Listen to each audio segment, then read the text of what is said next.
यो त अब क्लियर भएर जाला अरे, तर योभन्दा पनि डरलाग्दो आउँदैन भन्न सकिँदैन नि। अहिले यो त मान्छेलाई छोएर मात्रै सर्छ, हावाबाट फैलिने आउने के गर्नुहुन्छ त। त्यसैले गर्दाखेरि यही भनेको चाहिँ कलियुगको एउटा पराकाष्ठा हुनसक्छ। यदि पृथ्वीमा न्युक्लियर युद्ध भयो भनेदेखि कमसेकम चन्द्रमामा लगेर पनि मान्छेहरू बचाउन सकिन्छ कि हात हतियारले मात्रै देश चाहिँ बलियो हुन्छ भन्ने स्थिति चाहिँ यो भाइरसले अब देखाइदियो। चीनले त्यहाँनेरि भाइरस अगाडि बढ्ने बित्तिकै उसले देशभरिलाई नै वुहानबाट जसरी लकडाउन गर्यो र त्यति बेला यदि यो भाइरस सहीमा यो भाइरस नभएर यो नर्मल रुगाखोकी मात्रै भएको भए चीनमा मानव अधिकारको हनन भयो भने ठुलो ह्यावक हुन्थ्यो। अहिले इकोनोमिकल्ली स्ट्रङ हुनको लागि चीनले इन्टेन्सनली गरेको हो कि भन्ने एउटा नेगेटिभ पक्ष हो। इन्टेन्सनली यसको सिरियसनेसहरू बारे चाहिँ वर्ल्डलाई नबताएको भने चाहिँ त्यो ठुलो क्राइम हुन्छ। तर अब उसको आफ्नो म्यानेजमेन्ट अथवा उसको सोच अथवा उसको बुझाइमै कमजोरी भएर गरेको हो रहेछ भने अब त्यो कुरो त पछि आउला। यो चाइनाको त्यही वुहानको चाहिँ कुनै युनिभर्सिटीको फन्डिङमा रिसर्च गरिरहेको अहिले हार्वर्ड युनिभर्सिटीको एकजना प्रोफेसरलाई पनि छानबिनको क्रममा समातेको छ हैन अमेरिकाले।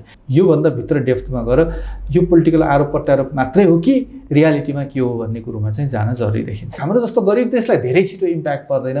धेरै छिटो इम्प्याक्ट पर्ने त भनेको धनी देशलाई नै हो। विश्वको नम्बर 1 भइरहेको देश चाहिँ नम्बर 2 हुन चाहँदैन। त्यसैले यो दुईटै थ्रेडबाट अब इकोनोमीलाई कसरी चलाउने र यो लकडाउनले 10औं करोड मान्छे जुन चाहिँ अहिले कामविहीन भएका छन् तिनीहरूलाई काममा कसरी फर्काउने।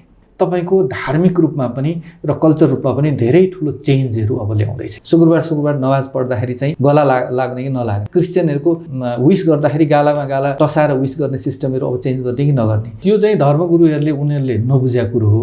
कहिले पनि चाहे धार्मिक हामी अब गीतामा भनौँ चाहे कुरानमा त उसले कहिले पनि एउटा कुरो के भन्दैन भन्दाखेरि नि आफ्नो कर्तव्य नगरिकन आफ्नो कर्म नगरिकन नि भगवान ईश्वर अथवा परमात्मामा विश्वास गरेर उसैले सबै कुरो गर्दैन।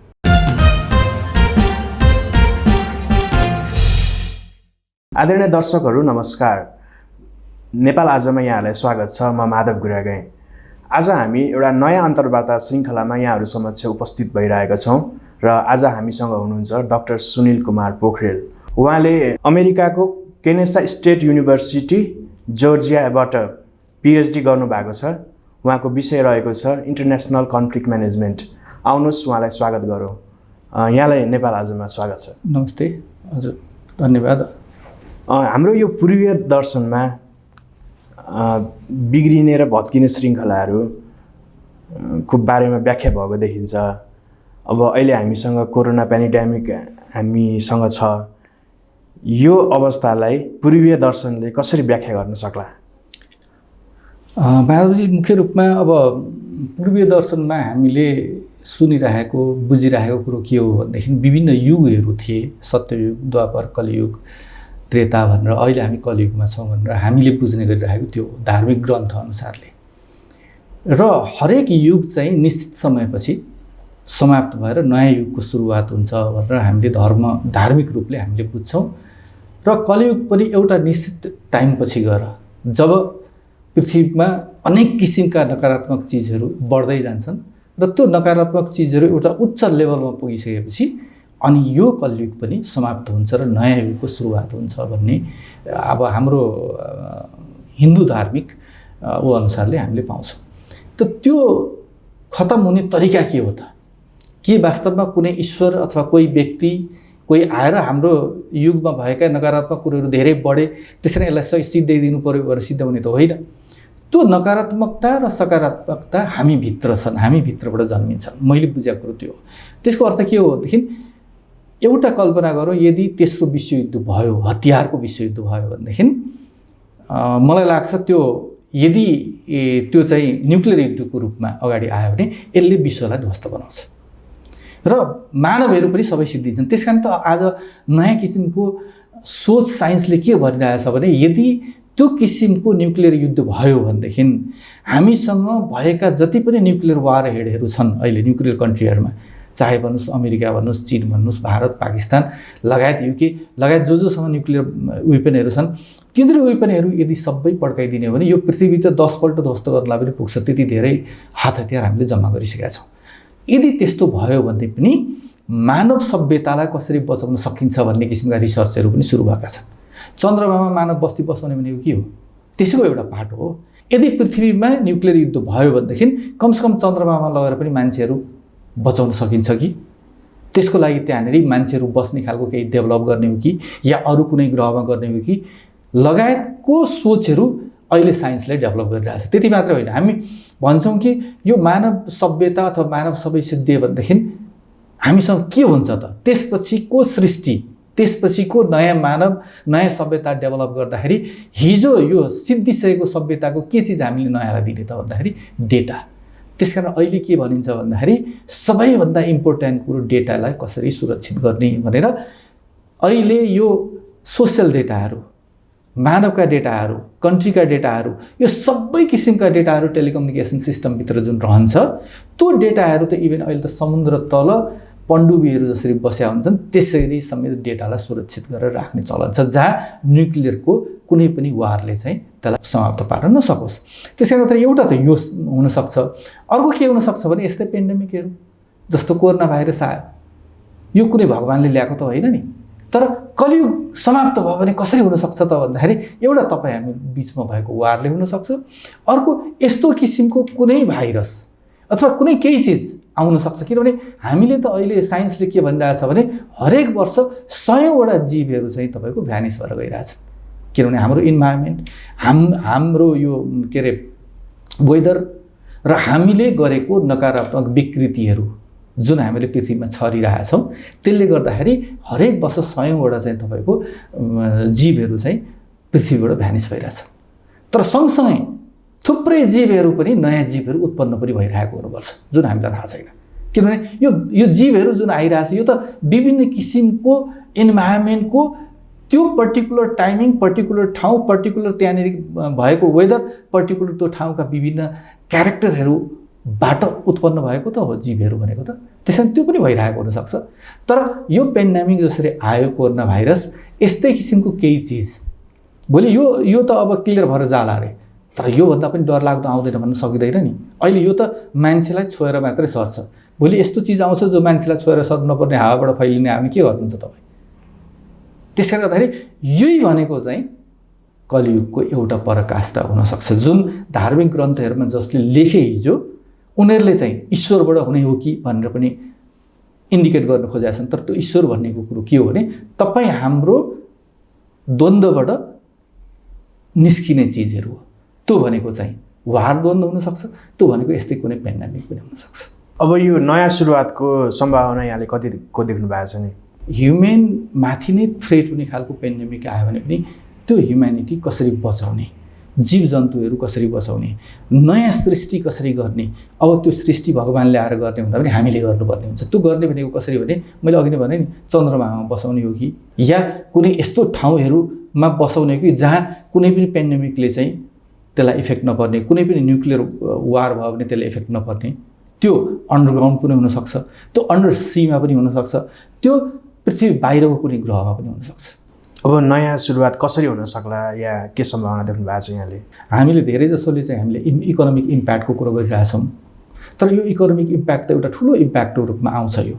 किनभने यो भाइरस हेर्नुहोस्, जहिले पनि वर्ल्ड वारहरू भयो, वर्ल्ड वार भएपछि के भयो भन्दाखेरि केही एउटा दुईवटा डेभलप देशहरू चाहिँ त्यो वर्ल्ड वारबाट साह्रै नराम्रोसितले ध्वस्त भए, तर त्यस्तै एक दुईवटा धनी देशहरू जस्ताको तस्तै रहे र गरिब देशहरू झन्झन गरिब भए, धनी देशहरू झन्झन धनी भए। हेर्नुहोस्, हरेकपल्ट इकोनोमिक रिसेसन जुन भएको छ नि, त्यो रिसेसनले केही समयको लागि धनी देशलाई अप्ठ्यारो त पारेको हुन्छ, तर त्यसपछि त्यो धनी देशहरू झन् धेरै धनी भएका छन्। रिसेसनपछि तपाईँले हेर्नुभयो भने वर्ल्डका चाहिँ सबभन्दा धेरै बिलियनर्सहरू झन् त्यही धनी देशहरूमा डेभलप भएका छन्। तर आज आएर एउटा कोरोना भाइरस यस्तो किसिमले आयो कि हिजो आएका रोगहरू चाहिँ गरिब देशहरूमा सबभन्दा धेरै देखिन्थे, जहाँ गरिब थिए, जहाँ खान नपाएका थिए। तर यो कोरोना भाइरस यस्तो आयो कि यसले सबैभन्दा धनी देशहरूलाई सबभन्दा पहिले गाँच्यो। हेर्नुहोस्, यसको अर्थ गरिब देशहरूलाई अब भोलिको दिनमा झन् धेरै त्योभन्दा पनि गाँच्छ कि गाँच्दैन थाहा छैन, यहाँ त यत्तिकै सेलाएर जाने हो कि थाहा छैन। अबको यो वर्ल्डमा चाहिँ हेर्नुपर्ने कसरी हो भने पैसाले र इक्विपमेन्टले, हात हतियारले मात्रै देश चाहिँ बलियो हुन्छ भन्ने स्थिति चाहिँ यो भाइरसले अब देखाइदियो, त्यो होइन रहेछ। त्यसले गर्दाखेरि नेचरसँग, पृथ्वीसँग यस्ता कतिपय चिज छन् जसले तपाईँसँग पैसा र पावर पैसा र इक्विपमेन्ट, पैसा र तपाईँको के अरे भनौँ न हात हतियारको लडाइँमा मात्रै जितिँदैन रहेछ है।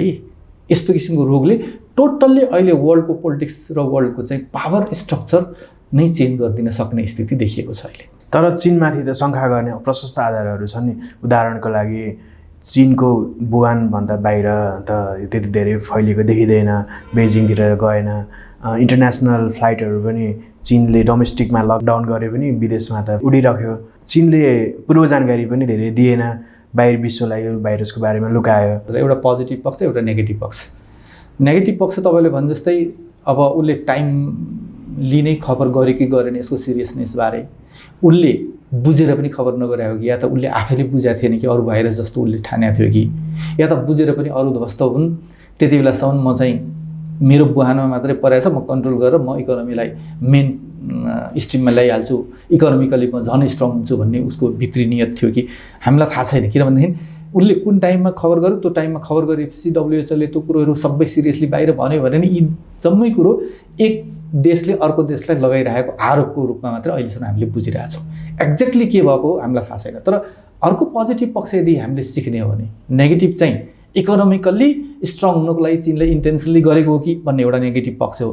पोजिटिभ पक्ष भनेको चाहिँ के हो भन्दाखेरि चीनले त्यहाँनिर भाइरस अगाडि बढ्ने बित्तिकै उसले देशभरिलाई नै वुहानबाट जसरी लकडाउन गर्यो र त्यति बेला यदि यो भाइरस सहीमा यो भाइरस नभएर यो नर्मल रुगाखोकी मात्रै भएको भए चीनमा मानव अधिकारको हनन भयो भने ठुलो ह्यावक हुन्थ्यो अहिले।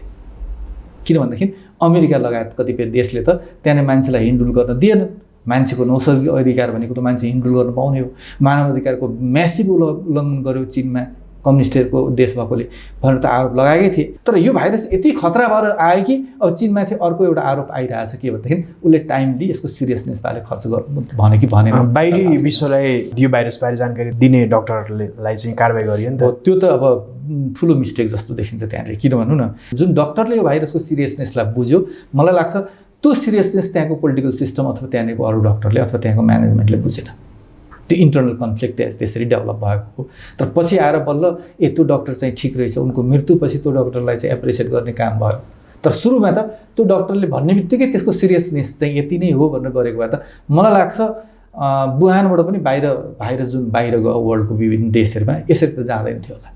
असावधानीको कारणले गर्दाखेरि जैविक हतियार बनाउँदाखेरि त्यो बाहिर निस्क्यो भनेर भन्छन्। प्रामाणिक रूपमै आजसम्म कसैले भनेको छैन। अहिलेसम्म के भइरहेको छैन, पोलिटिकल्ली आरोप र प्रत्यारोपको कुरो मात्रै भइरहेको। यो भाइरसको नामाकरणमा पनि विवाद आयो, कोभिड-19 भनेर भनिएको छ। अमेरिकाले चाहिँ चाइनिज भाइरस भन्नुपर्छ भनेर भनेको छ। यो चाहिँ कस्तो खालको यस्तो यो चाहिँ के भने विश्वमा जहिले पनि यस्ता भाइरसहरू हुन्छ नि, कुनै देश कुनै ठाउँको नाम राखेर भाइरसहरूको नामहरू राखिँदैन। तर धेरैवटा त्यस्तो देखिएको छ नि त, Spanish flu, new Delhi virus भनेर के धेरैवटा भाइरस त देशको नामबाट पनि राखेको छ। यस्तो जेनरली चाहिँ अब तपाईँको भनौँ न ठुल्ठुलो भनेको त कोलोराबाट मान्छे मरे जुन 4-5वटा विश्वमा भएको छ नि, त्यो चाहिँ कुनै देशपट्टि लक्षित गरेको देखिँदैन होइन। अब बर्ड फ्लू आयो, विभिन्न फ्लूहरू आए, अब विभिन्न देशहरूमा त्यो कुनै भन्ने इभेन तपाईँको यो एड्सहरू रोगहरू आयो, त्यो कुनै अफ्रिकामा निस्किएको थियो, कहिले कहाँ निस्किएको थियो। अब त्यसरी निस्किन सक्छन्। तर यहाँ मैले अघि नै पनि भने इन्टेन्सनली हो कि होइन भन्ने कुरो चाहिँ अब पत्ता लगाउनुपर्छ। यदि चाइनाले इन्टेन्सनली यो कुरोलाई ढिला गरेको इन्फर्मेसन दिनलाई, इन्टेन्सनली यसको सिरियसनेसहरू बारे चाहिँ वर्ल्डलाई नबताएको भने चाहिँ त्यो ठुलो क्राइम हुन्छ। तर अब उसको आफ्नो म्यानेजमेन्ट अथवा उसको सोच अथवा उसको बुझाइमै कमजोरी भएर गरेको हो रहेछ भने अब त्यो कुरो त पछि आउला, यो समयक्रममा त्यो कुरो चाहिँ आउला। तर हाम्रो प्रविधिले त मान्छेको मनको कुरा पत्ता लगाउने संयन्त्र त बनाएको छैन। ल्याबबाट निस्किन सक्ने चिज हो कि होइन भन्ने कुरो त्यो त अब भनौँ न अमेरिकाकै CIA हेर्नुहोस्, अहिले वर्ल्डको जहाँ पनि जस्ता किसिमको इन्फर्मेसन पनि उसले लिएर आउँछ होइन, प्रामाणिक रूपमा लिएर आउँछ अमेरिकाको, या त ब्रिटेनको M5 भन्छौँ हामी, या त त्यस्ता ठुल्ठुला जासुस संस्थाहरू छन्। अब त्यो त रिसर्च गर्ने क्रममा केही न केही कुरो त पक्कै पनि आउला। चाइनाको त्यही वुहानको चाहिँ कुनै युनिभर्सिटीको फन्डिङमा रिसर्च गरिरहेको अहिले हार्वर्ड युनिभर्सिटीको एकजना प्रोफेसरलाई पनि छानबिनको क्रममा समातेको छ होइन। अमेरिकाले छानबिन पनि भइरहेछ, उनीहरूले कुनै कुरो पत्ता लगाउन सकिन्छ कि भनेर। अब त्यो कतिपय छानबिनका रिजल्टहरू पनि हेर्नुपर्ने हुन्छ हामीले। यदि त्यो इन्टेन्सनल रहेछ भने चीनलाई कसरी अन्तर्राष्ट्रिय जगतले लिएला अनि उसलाई कस्तो असर पर्ला? अनि त्यो त यता हेर्नुहोस्, अब इन्टेन्सनली कसैले उ गरेको छ भने अब शान्तिनो देश हो भने त सिधाइदिनै हाल्थ्यो होला नि, र गर्न पनि सक्दैनन्। अब ठुल्ठुलो देशहरूले इन्टेन्सनली गरेको हो त्यसरी प्रमाणिक आधार देखियो भनेदेखि त अब त्यसको लागि त वर्ल्डको मेजर देशहरू एकातिर, त्यो इन्टेन्सनली गरेको देश एकातिर भएर त्यसको लागि त निश्चित कारबाहीका प्रक्रियाहरू होला नि, अन्तर्राष्ट्रिय अदालतहरूदेखिबाट विभिन्न कुराहरू छन् त्यहाँनिर होइन।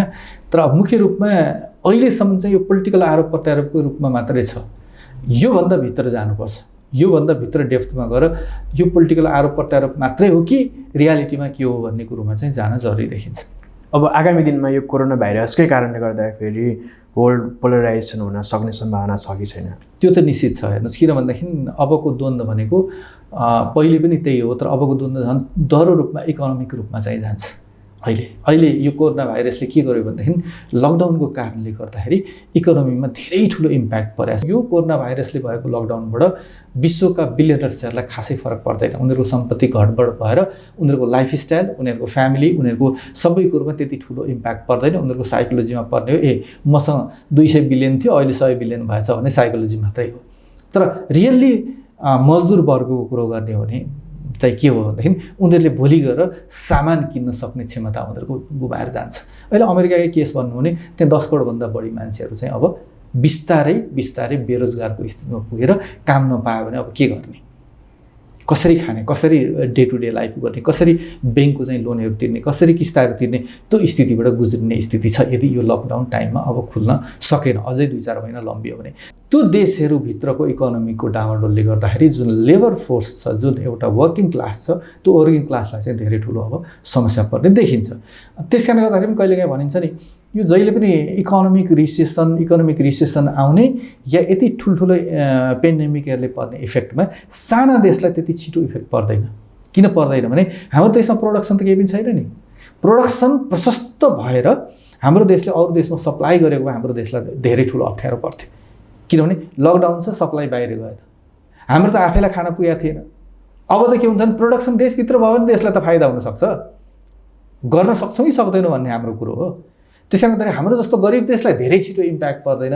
धेरै छिटो इम्प्याक्ट पर्ने त भनेको धनी देशलाई नै हो। यो कोरोना भाइरसको विषयमा अमेरिकी राष्ट्रपति डोनाल्ड जे ट्रम्पले दिनुभएको अभिव्यक्तिहरूलाई चाहिँ यहाँले कसरी लिइरहनु भएको छ? दुईवटा स्थितिबाट गुज्रिएको जस्तो लाग्छ त्यहाँको प्रेसिडेन्ट। त्यहाँ एउटा चाहिँ के भनेदेखि टाइममा लकडाउन नगरेर यसको सही म्यानेजमेन्ट नगर्दा धेरै मान्छे मर्या हुन् कि भन्ने एउटा त्यो डर।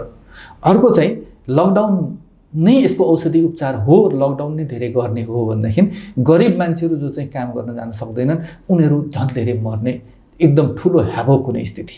यो दुईटैको बिचमा अहिले ट्रम्प छन्। त्यहाँनिर बहुत गाह्रो छ डिसिजन गर्न। किन भनौँ न, आज जुन दिनमा 2503,000 मान्छे मरिरहेछन्, भोलि यो अर्को 6 महिना लकडाउन भयो भने मान्छे त घरमा त्यत्तिकै साइकोलोजिकल्ली भएर मान्छे मर्छन्, आत्महत्याहरू बढ्न सक्छ। त्यो स्थितिबाट कसरी बचाउने त देशलाई, कसरी खोल्ने? तर त्यो अर्को एउटा डरलाग्दो थ्रेट पनि छ त्यहाँनिर। एकातिर रोगको थ्रेट छ यो कोरोनाको, अर्कोतिर लकडाउन हुँदाखेरि इकोनोमी चलायमान नहुँदाखेरि त्यहाँ करोडौँ मान्छे जुन चाहिँ बेरोजगार अहिले भएका छन् र करोडौँ मान्छे चाहिँ जुन अहिले प्रोडक्सनसँग जुन रिलेटेड छन्, तिनीहरू प्रोडक्सनमा इन्भल्भ हुन पाएका छैनन्, तिनीहरूको मृत्युदर अगाडि बढ्यो भने, मृत्यु हुन थाल्यो भने के गर्ने? त यो दुईवटा चाहिँ बहुत गाह्रो स्थितिबाट उनी गुज्रिएका छन्। अब यो लकडाउन कसरी खोल्ने त? पार्ट वाइज खोल्ने कि या त रोगसँग सँगसँगै लड्ने, लकडाउन पनि सँगसँगै खोल्ने? रोगसँग लड्दा लड्दै लकडाउन खोलेर इकोनोमीलाई चलायमान बनाउने कि? किन उनलाई अर्को थ्रेट पनि छ, किन उनी त विश्वको सुपर कप नै हुनु नि त। अब उनलाई थ्रेट के छ भने चाइनामा अलमोस्ट कोरोना भाइरसबाट जित गरिसक्यो। दिनमा 10 जना 20 जना 50 जना मात्रै कोरोना भाइरसका मरिजहरू देखिन थाले। मृत्युदर अलमोस्ट 1-2टामा झरिसक्यो। उसका इन्डस्ट्रीहरू खोलिन थाले, उसका इकोनोमी चलायमान हुन थाले। अब त त्यसै त विश्वको दोस्रो इकोनोमी, अमेरिका पछिको चाइना दोस्रो इकोनोमी। अब अमेरिका चाहिँ चलायमान नहुने, इकोनोमी स्टप हुने, चाइना चलायमान हुने भयो त ऊ त भोलि त सुपर कपको चाहिँ उसको पोजिसन त जाने भयो भन्ने त्यो थ्रेट पनि छ। किनभने उनको नेसनल पर्सपेक्टिभबाट हेर्ने हो भने त त्यो त थ्रेट त हो त।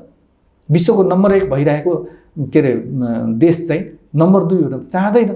त्यसैले यो दुईटै थ्रेटबाट अब इकोनोमीलाई कसरी चलाउने र यो लकडाउनले 10औं करोड मान्छे जुन चाहिँ अहिले काम विहीन भएका छन् तिनीहरूलाई काममा कसरी फर्काउने भन्ने यो दुईटा उसबाट चाहिँ उनी एकदम अगाडि बढिरहेछ अप्ठ्यारो स्थितिबाट। भारतमा प्रधानमन्त्री नरेन्द्र मोदीले यो सार्कको एउटा नयाँ सुरुवात गर्नुभयो। सबै सार्क राष्ट्रका प्रमुखहरूसँग भिडियो कन्फरेन्स गरेर वार्ता गर्नुभयो। यो विषयलाई चाहिँ यहाँले कसरी लिनुभएको छ? अनि यो चाहिँ अब डेड भइसकेको सार्क हो। हेर्नुहोस्, पाकिस्तान र इन्डियाको कन्फ्लिक्टले गर्दाखेरि होइन, अब यो सार्कलाई यही रोगको कारणले गर्दाखेरि पनि कमसेकम ती सबै नेताहरूको बिचमा कुरा हुने एउटा प्लेटफर्म चाहिँ भयो। यो एउटा एक स्टेप पोजिटिभ हो यो, किनभने सार्क त अलमोस्ट धेरै समय हो सार्क नबसेको। दुईवटा देशको कन्फ्लिक्टले गर्दाखेरि सार्क यो 6-7 वटा 8 वटा देशभित्र त धेरै किसिमका बिजनेसहरूलाई चाहिँ अगाडि बढाउन सकिन्थ्यो।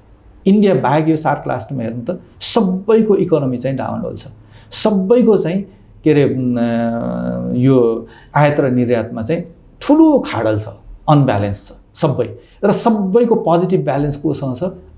इन्डियासँग छ। खोइ त हामी फेयरली बिजनेस र व्यापारलाई अगाडि बढाउन सकिरहेको त थिएनौँ नि त। फेयरली इन्डियाले यो सेक्टरको चाहिँ ठुल्दाइ हो भनेर अरूको चाहिँ इकोनोमी अप्ठ्यारो परिरहेछ भने उनीहरूको इकोनोमीलाई पनि अलिकति बल पुग्ने गरिकन बिजनेसमा अलिकति ब्यालेन्स ल्याइदिउँ है। उनीहरूको चाहिँ जुन अनब्यालेन्स छ त्यो अनब्यालेन्सलाई चाहिँ अलिकति मिटिगेट गरिदिनु, हामीले पनि अलिकति लुज भइदिउँ है भन्ने किसिमले त इन्डियाले गरेन। उनले त आफ्नो इकोनोमीलाई स्ट्रङ बनाइरहेको, हामी त जसोतसो चलिरहेको हौँ, जसोतसो रेमिटेन्सको पैसाबाट चलिरहेको हौँ। त्यति बेला अझ यो बिचमा छलफल पनि हुन सकेको थिएन। त यो रोगले एउटा पोजिटिभ के गर्यो भनेदेखि यो सार्क कन्ट्रीको बिचमा चाहिँ एउटा छलफल हुने वातावरण चाहिँ तयार गर्थ्यो। यो मानेमा यो पोजिटिभ छ, तर उपलब्धिपूर्ण त अझै पनि खासै केही भएको छैन। इन्टरनेसनल पोलिटिक्समा चाहिँ कस्तो खालको सम्भावना र चुनौतीहरू देख्नु भएको छ कोरोना भाइरसबाट? अब हामीले हेल्थ सेक्टर मात्रै होइन, हेल्थ सेक्टर भयो, फुड ब्याङ्क भयो, यस्तो सेक्टरमा चाहिँ युज नहोला, 5 वर्ष युज नहोला, 10 वर्ष युज नहोला, 20 वर्ष युज नहोला, तर त्यो सेक्टरमा हामीले पैसा लगानी गरेर रिजर्भ चाहिँ राख्नुपर्छ। जस्तै भनौँ न 90-100 वर्षमा 90-91 वर्षमा चाहिँ भुइँचालो आयो नेपालमा। भुइँचालो आउँछ भनेर हामीले प्रिपरेसन केही पनि गरेनौँ, त्यस कारण 7-8 हजार मान्छे मारिए। अब अहिले 100 रुपियाँ पर्ने कुनै चिज बनाउनलाई तपाईँको 100 रुपियाँ पर्छ भने हामीले के गर्दैछौँ भने 120 रुपियाँ खर्च गर्दैछौँ। त्यो 20 रुपियाँ एक्स्ट्रा हामी भुइँचालो आउँछ कि भनेर खर्च गर्दैछौँ, हाम्रो जिन्दगीमा नआउनु पनि सक्छ। त्यो 20 रुपियाँ त्यत्तिकै बढी पनि जान सक्छ। तर मैले अहिले घर बनाउँदाखेरि, तपाईँले घर बनाउँदाखेरि सबैले के गर्छ भनेदेखि त्यो सिमेन्ट डन्डी अलिकति बढी राखेर अलिकति नयाँ डिजाइन गरेर हामीले बनाउँछौँ। इभन तल अन्डरग्राउन्डमा पनि हामीले चाहिँ 2टा लेयर चाहिँ के अरे तपाईँको फाउन्डेसन 2टा लेयरसम्म हामीले चाहिँ त्यसलाई डन्डीहरूले बाँधेर चाहिँ हामीले भुइँचालोसँग लड्ने किसिमले बनाउँछौँ। त्यसको क्वान्टिटी पनि बढिरहेको छौँ हामीले। त्यस्तै तपाईँको सिमेन्टको क्वान्टिटी पनि बढिराखेर रिच मिक्सचरहरू गर्छौँ।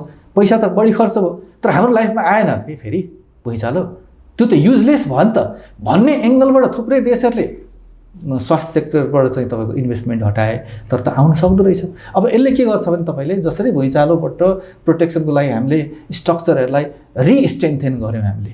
अब 8-9 रेक्टरको भुइँचालो आउँदाखेरि पनि मेरो घर लड्दैन है, मैले बढी पैसा खर्च गरेको छु भनेर हामी साइकोलोजिकली ढुक्क भएर अहिले सुतेका छौँ नि त्यो घरहरूमा, जुन चाहिँ नआउन सक्छ हाम्रो लाइफ टाइममा। अब भुइँचालो भने जस्तै अब हामीहरूले यो फुड ब्याङ्कमा त्यस्तै तपाईँको यो उसमा के अरे हेल्थ सेक्टरमा र त्यस्तै कुनै यस्तो किसिमको चिज आयो जति बेला चाहिँ हावाबाट पनि सर्ने कुनै चिज आयो भनेदेखि त्यस्तो आइसोलेसन एरियाहरू, त्यस्तो आइसोलेसन कुनै सेक्टरहरू, डिस्ट्रिक्टहरू, गाउँहरू त्यस्तो हामीले अब डेभलप गर्नुपर्ने हुन्छ। र त्यो एउटा ठुलो अपर्च्युनिटी, ठुलो इन्भेस्टमेन्टको एउटा सेक्टर मैले देखाएको छु भनेदेखि अब अर्को थ्रेट यसले कता कस्तो किसिमको थ्रेट पनि ल्याएको छ भने स्पेसली वर्किङ क्लासहरू, डेभलप कन्ट्रीका वर्किङ क्लासहरू र गरिब कन्ट्रीहरूमा अब यसको ठुलो इम्प्याक्ट पर्छ। किनभने गरिब कन्ट्रीहरूमा जस्तै तपाईँले अहिले हेर्नु भने बङ्गलादेशकै कुरो, त्यहाँनिर 50औं लाख लेबरहरू जो चाहिँ कपडा सिएर बस्थे, ट्रेन लेबर भन्छौँ हामी त्यसलाई,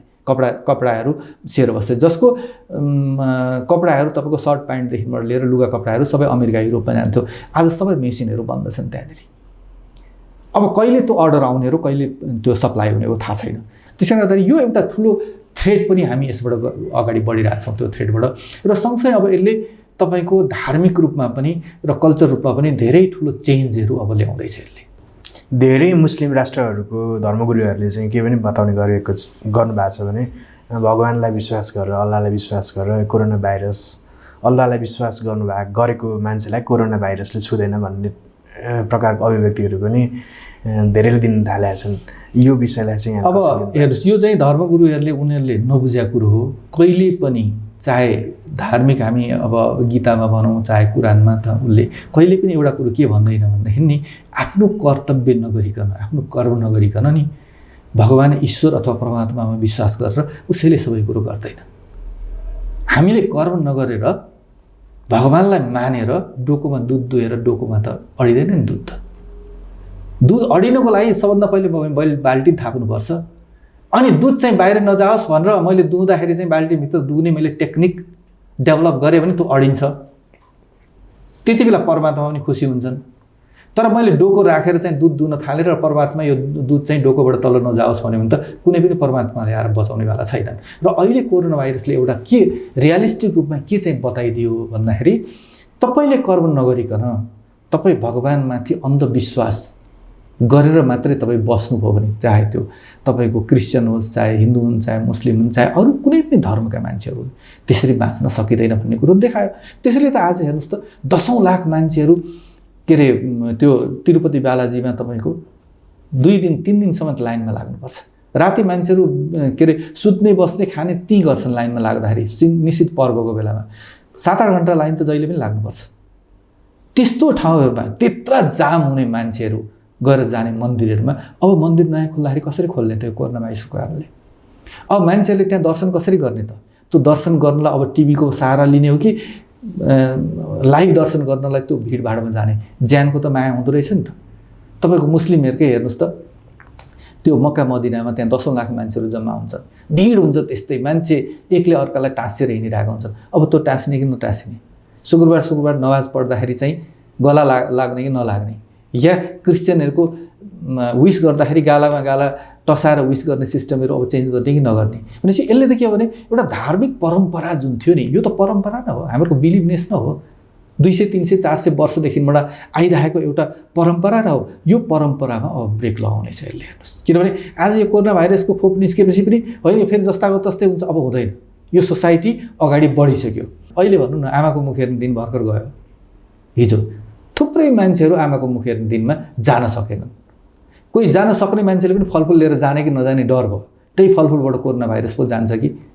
किन उमेर भइसकेको आमा बाउलाई त अलिक छिटो फेरि त्यो कोरोना भाइरसले समातेर केही होला भन्ने किसिमले पनि मान्छे जान सकेनन्। भनेपछि अब यो जुन तपाईँ हाम्रो परम्परा र कल्चर छ नि, अब त्यो पनि कुनै न कुनै रूपमा त्यसमा पनि यो भाइरसले इम्प्याक्ट गरेको छ। यो परम्परा धर्म कस्तो छ भन्दाखेरि 200-400 वर्ष लाग्छ यसको परम्परा बन्नलाई, बिग्रिनलाई एकदमै छिटो बिग्रिन्छ। त्यस्तै अहिले यो कोरोना भाइरसले पोजिटिभ डिरेक्सनमा हो कि नेगेटिभ म भन्न सक्दिनँ, तर यो कोरोना भाइरसले यो टोटल सिस्टमलाई चाहिँ हल्लायो एकपल्ट। कोरोना पेन्डेमिकको कारणले गर्दाखेरि अन्तर्राष्ट्रिय राजनीतिमा कस्तो खालको फेरबदल हुने सम्भावना यहाँले देखिरहनु भएको छ? अब यो कोरोनाले एउटा इन्ट्रेस्टिङ फेनोमेनन चाहिँ अघि पनि मैले भने एउटा के डेभलप गर्यो भनेदेखि डेभलप कन्ट्रीहरूलाई यसले एकदम नराम्ररी गाज्यो। पहिलेका इकोनोमिक रिसेसनहरूले डेभलप कन्ट्रीहरूलाई अलिकति गाजे पनि सर्ट टाइममै उनीहरू फेरि रिबाउन्स भएको स्थितिहरू हामीले देखाएको छौँ। तर अहिलेको यो कोरोना भाइरसले चाहिँ कस्तो गर्यो भनेदेखि डेभलप कन्ट्रीलाई गाज्यो। त्यो बिचमा चाहिँ चाइना जहाँबाट चाहिँ यो वुहान जहाँबाट चाहिँ यो कोरोना भाइरस अगाडि बढेको हो, त्यो वुहान लगायत चाइनाको आफ्नो क्षेत्रमा चाहिँ उसले करिब त्यसमा चाहिँ अहिले विजय प्राप्त गरेको स्थिति देखिन्छ। त्यसले गर्दाखेरि उसले के गर्यो भने आफ्नो इन्डस्ट्रीहरूलाई सुचारू अगाडि बढायो, उसले आफ्नो भित्रका इकोनोमिक एक्टिभिटिज अगाडि बढायो। तर अब युरोप, अमेरिका, जापान, ती ठुल्ठुला कन्ट्रीहरू सबै के भयो भनेदेखि त्यससँग जुधिरहेछ। चाहे अस्ट्रेलिया भन्नुहोस्, चाहे युरोप भन्नुहोस्। अब स्थिति कसरी चाहिँ अब अगाडि बढ्न थाल्यो भन्दाखेरि उनीहरू चाहिँ आफ्नै घरभित्रको कोरोना भाइरससँग जुधिरहेको स्थितिमा चाइनाले प्रोडक्सनहरू अगाडि बढाएर अब गरिब कन्ट्रीहरूमा चाइनाको चाहिँ पोलिटिकल लिडरसिपबाट चाहिँ तिमीहरूलाई के चाहिन्छ त? अब तिमीहरूलाई पनि कोरोनाको समस्या छ, के हो चाहिने? तिमीहरूलाई मेडिकल किट चाहिने हो कि के सप्लाई चाहिने हो? म दिन्छु। किन हिजो त गरिब कन्ट्रीहरूलाई चाहिँ केही समस्या पर्दाखेरि सबभन्दा पहिले हामीले कसलाई गुहार थियौँ? हामीले त युरोपियन युनियन गुहार थियौँ। युरोपियन युनियनलाई गुहारेपछि अनि त्यसपछि वर्ल्ड ब्याङ्क लगायतको अमेरिकालाई, जापानलाई गुहार थियौँ हामी। त्यसैले जापानको, जर्मनको, युरोपियन युनियनको आफ्नै डेभलपमेन्ट एजेन्सीहरू थिए, जाइका लगायतकालाई। कसैले के दिन्थे, कसैले के दिन्थे, हरेक किसिमको तपाईँको यहाँनिर मलेरियादेखि हरेक चिजको लड्नको लागि, त्यसको विरुद्धमा लड्नको लागि WHO लगायतकाहरूसँग हामी गुहार्थ्यौँ। आज त के भयो भने सबैजना आफ्नो समस्यामा पिरोलिए। अब चाइना बाहिर निस्क्यो त्यो समस्याबाट, र उसको प्रोडक्सनले अब सबैलाई फोन गरेर सबैलाई चाहिँ उनीहरूका राजदूतहरूले चाहिँ बोलाएर ल तिमीहरूलाई के चाहिन्छ भन्दाखेरि त के भयो त यो एउटा ठुलो थ्रेट चाहिँ फर्स्ट वर्ल्ड वार र सेकेन्ड वर्ल्ड वार पछिको जुन वर्ल्डको पोलिटिक्स थियो, वर्ल्डको सुपर पावरको पोलिटिक्स जुन थियो अमेरिका र युरोप, त्यसलाई एउटा ठुलो थ्रेट चाहिँ अहिले चाइनाले क्रिएट गरेको छ। अब त्यो क्रिएट गर्नको लागि नै इन्टेन्सनली यो डेभलप गरेको अथवा इन्टेन्सनली टाइममा यो नभनेको हो, या यो समय परिस्थिति आफै त्यसरी डेभलप भएको हो, यो त समयक्रममा हामीले थाहा पाउँदै जान्छौँ। तर आजको दिनमा यो वर्ल्ड पोलिटिक्सको प्याराडाइम चाहिँ बिस्तारै सिफ्ट हुन खोज्या हो कि यदि यो धेरै समय रह्यो भनेदेखि अमेरिकाले WHO को फन्डिङ काटि नै सक्यो, त्यसमा चीनले फन्डिङ थपिदिएछ। त्यही त त्यही इन्टरनेसनल पोलिटिक्स हेर्नु कसरी जान्छ, किनभने अब के चीनले विश्व राजनीतिमा अब कब्जा जमाउँछ त। अरू चाहिँ डोमेस्टिक कोरोना भाइरससँग लडिरहँदाखेरि ऊ कोरोना भाइरसको लागि चाहिँ सपोर्टिङ हात बढाएर चाहिँ इन्टरनेसनल पोलिटिक्समा आफ्नो स्थिति मजबुत गर्न खोजिरहेछ चाइनाले अहिले। जबकि चाइनाको अहिलेसम्मको पोलिटिक्स हामीले बुझेको के थियौँ भन्दाखेरि, यदि 2-3 वर्ष अगाडिसम्मको पोलिटिक्स चाइनाको हेर्नुहुन्छ भनेदेखि इकोनोमी बाहेक उनीहरूलाई केही पनि मतलब नराखेर भएको। उनीहरूले टोटल उनीहरूको फोकसै के थियो भनेदेखि प्रोडक्सन र इकोनोमीमा थियो। त्यही भएर पनि उनीहरू वर्ल्डको चाहिँ दोस्रो इकोनोमी हुन पनि पुग्यो। तर बिस्तारै अब के देखिन्छ भने इकोनोमीबाट अब बाहिर हात निकाल्न खोज्या हो कि भन्ने कुरोको यो सङ्केत हो। चीनमा माओको उदय पछाडि चीनमा धेरै परिवर्तन भयो, चीन एकीकरण पनि भयो। त्यस पछाडि अमेरिकाको सहयोग चीनलाई रहँदै आएको बताइन्छ। अमेरिकी राष्ट्रपति डोनाल्ड ट्रम्पले के भन्नुभएको छ भने हामीले चीनलाई बनायौँ भनेर भन्नुभएको छ। विश्वमा अमेरिकाकै करेन्सी चल्छ, US डलरै इन्टरनेसनल ट्रेडमा चल्ने करेन्सी भयो। अब अमेरिकाले के नेतृत्व गरेको छ भने ह्युमन राइट्स, फ्रिडम, यो जुन नेपालको संविधान पनि पश्चिमा जगतबाट धेरै प्रभावित भएको छ।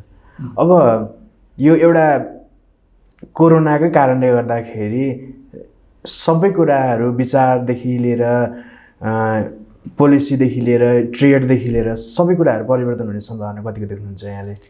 केही न केही त परिवर्तन हुन्छ। हेर्नुहोस्, जस्तै भनौँ न, हामी हिँडुल गर्न पाउने अधिकार चाहिँ मानव अधिकारभित्रको या त डेमोक्रेटिकभित्रको मिनिमम राइट्सको रूपमा भन्थ्यौँ।